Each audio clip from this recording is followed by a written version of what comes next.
Hello, everybody. Welcome to today's reading through the Bible in 365. Today we are going to be focusing on Lamentations chapter 3, 4, and 5, and Hebrews chapter 10, verses 19 to 39. So we're going to go ahead and get started in Lamentations with chapter 3. I am the man who has seen affliction by the rod of the Lord's wrath. He has driven me away and made me walk in darkness rather than light.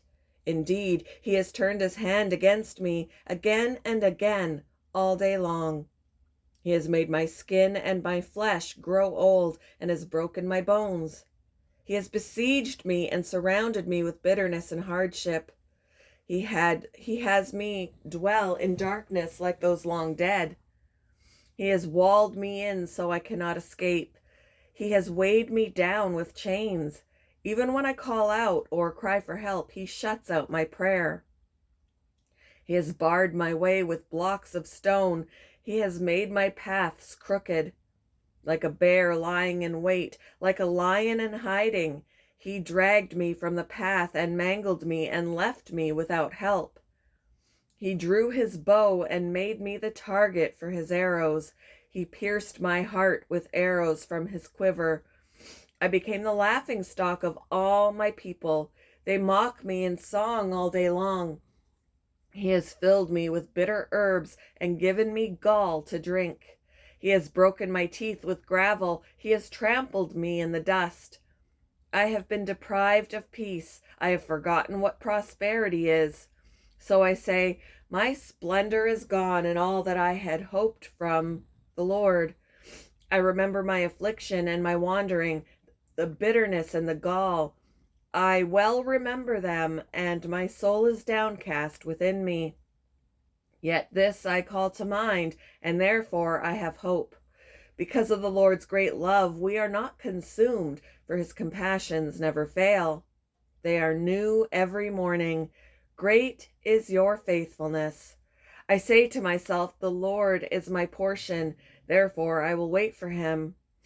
The Lord is good to those whose hope is in him, to the one who seeks him. It is good to wait quietly for the salvation of the Lord. It is good for a man to bear the yoke while he is young. Let him sit alone in silence, for the Lord has laid it on him. Let him bury his face in the dust. There may yet be hope. Let him offer his cheek to one who would strike him, and let him be filled with disgrace. For no one is cast off by the Lord forever. Though he brings grief, he will show compassion. So great is his unfailing love. For he does not willingly bring affliction or grief to anyone. To crush underfoot all prisoners in the land, to deny people their rights before the Most High, to deprive them of justice. Would not the Lord see such things? Who can speak and have it happen if the Lord has not decreed it? It is not from the mouth of the Most High that both calamities and good things come. Is it not from the mouth of the Most High that both calamities and good things come? Why should the living complain when punished for their sins? Let us examine our ways and test them, and let us return to the Lord. Let us lift up our hearts and our hands to God in heaven and say, we have sinned and rebelled, and you have not forgiven. You have covered yourself with anger and pursued us. You have slain without pity. You have covered yourself with a cloud, so that no prayer can get through. You have made us scum and refuse. You have made us scum and refuse among the nations. All our enemies have opened their mouths wide against us. We have suffered terror and pitfalls, ruin and destruction. Streams of tears flow from the eyes because my people are destroyed. My eyes will flow unceasingly without relief until the Lord looks down from heaven and sees. What I see brings grief to my soul because of all the women of my city. Those who were my enemies without cause hunted me like a bird. They tried to end my life in a pit and threw stones at me. The waters closed over my head, and I thought I was about to perish. I called on your name, Lord, from the depths of the pit. You heard my plea. Do not close your ears to my cry for relief. You came near when I called you, and you said, do not fear. You, Lord, took up my case. You redeemed my life. Lord, you have seen the wrong done to me. Uphold my cause. You have seen the depth of their vengeance, all their plots against me. Lord, you have heard their insults, all their plots against me, what my enemies whisper and mutter against me all day long. Look at them, sitting or standing. They mock me in their songs. Pay them back what they deserve, Lord, for what their hands have done. Put a veil over their hearts, and may your curse be on them. Pursue them in anger and destroy them, for under the heavens of the Lord. Chapter 4. How the gold has lost its luster, the fine gold become dull. The sacred gems are scattered at every street. How the precious children of Zion, once worth their weight in gold, are now considered as pots of clay, the work of a potter's hands. Even jackals offer their breasts to nurse their young, but my people have become heartless like ostriches in the desert. Because of thirst, the infant's tongue sticks to the roof of its mouth. The children beg for bread, but no one gives it to them. Those who once ate delicacies are destitute in the streets. Those brought up in royal purple now lie on ash heaps. The punishment of my people is greater than that of Sodom, which was overthrown in a moment without a hand turned to help her. Their princes were brighter than snow and whiter than milk, their bodies more ruddy than rubies, their appearance like lapis lazuli. But now they are blacker than soot. They are not recognized in the streets. Their skin has shriveled on their bones. It has become as dry as a stick. Those killed by the sword are better off than those who die of famine. Racked with hunger, they waste away for lack of food from the field. With their own hands, compassionate women have cooked their own children, who became their food when my people were destroyed. The women have given full vent to his wrath. The Lord has given full vent to his wrath. He has poured out his fierce anger. He kindled a fire in Zion, then consumed her foundations. The kings of the earth did not believe, nor did any of the peoples of the world, that enemies and foes could enter the gates of Jerusalem. But it happened because of the sins of her prophets and the iniquities of her priests, who shed within her the blood of the righteous. Now they grope through the streets as if they were blind. They are so defiled with blood that no one dares to touch their garments. Go away, you are unclean, people cry to them. Away, away, don't touch us. When they flee and wander about, people among the nations say they can stay here no longer. The Lord himself has scattered them. He no longer watches over them. The priests are shown no honor, the elders no favor. Moreover, our eyes failed, looking in vain for help. From our towers we watched for a nation that could not save us. People stalked us at every step, so we could not walk in our streets. Our end was near, our days were numbered, for our end had come. Our pursuers were swifter than eagles in the sky. They chased us over the mountains and lay in wait for us in the desert. The Lord's anointed, our very life breath, was caught in their traps. We thought that under his shadow we would live among the nations. Rejoice and be glad, daughter Edom, you who live in the land of Uz. But to you also the cup will be passed. You will be drunk and stripped naked.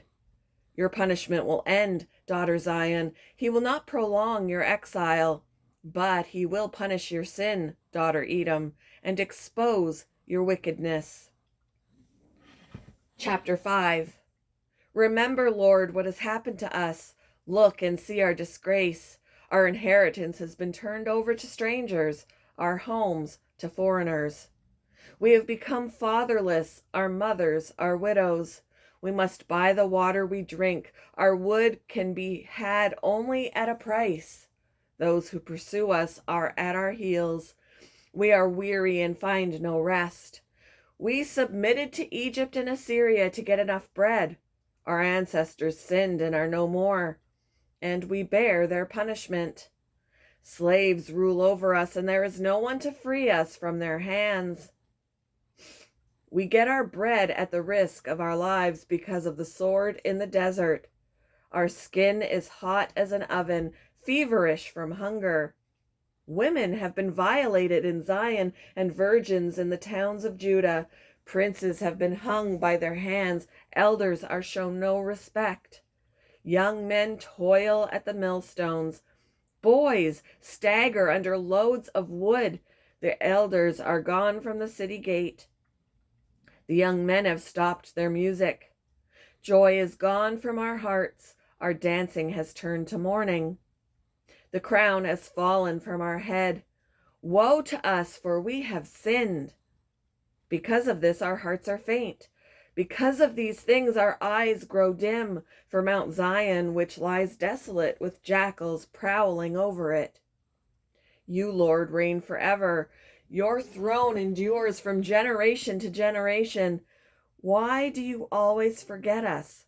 Why do you forsake us so long? Restore us to yourself, Lord, that we may return. Renew our days as of old, unless you have utterly rejected us and are angry with us beyond measure. Hebrews chapter 10, verses 19 to 39. Therefore, brothers and sisters, since we have confidence to enter the most holy place by the blood of Jesus, by a new and living way opened for us through the curtain, that is his body, and since we have a great priest over the house of God, let us draw near to God with a sincere heart and with the full assurance that faith brings, having our hearts sprinkled to cleanse us from a guilty conscience, and having our bodies washed with pure water. Let us hold unswervingly to the hope we profess, for he who promised is faithful. And let us consider how we may spur one another on toward love and good deeds, not giving up meeting together as some are in the habit of doing, but encouraging one another, and all the more as you see the day approaching. If we deliberately keep on sinning after we have received the knowledge of the truth, no sacrifice for sins is left, but only a fearful expectation of judgment and of raging fire that will consume the enemies of God. Anyone who rejected the law of Moses died without mercy on the testimony of 2 or 3 witnesses. How much more severely do you think someone deserves to be punished who has trampled the Son of God underfoot, who has treated as an unholy thing the blood of the covenant that sanctified them, and who has insulted the Spirit of grace? For we know him who said, "It is mine to avenge. I will repay." And again, the Lord will judge his people. It is a dreadful thing to fall into the hands of the living God. Remember those earlier days after you had received the light, when you endured in a great conflict full of suffering. Sometimes you were publicly exposed to insult and persecution. At other times, you stood side by side with those who were so treated. You suffered along with those in prison and joyfully accepted the confiscation of your property because you knew that you yourselves had better and lasting possessions. So do not throw away your confidence. It will be richly rewarded. You need to persevere so that when you have done the will of God, you will receive what he has promised. For in just a little while, he who is coming will come and will not delay. And by my righteous one will, and But my righteous one will live by faith, and I take no pleasure in the one who shrinks back. But we do not belong to those who shrink back and are destroyed, but to those who have faith and are saved. Thank you for joining me for today's reading through the Bible in 365. I hope you all have a wonderful Tuesday, and I will see you in the next one, guys. Bye.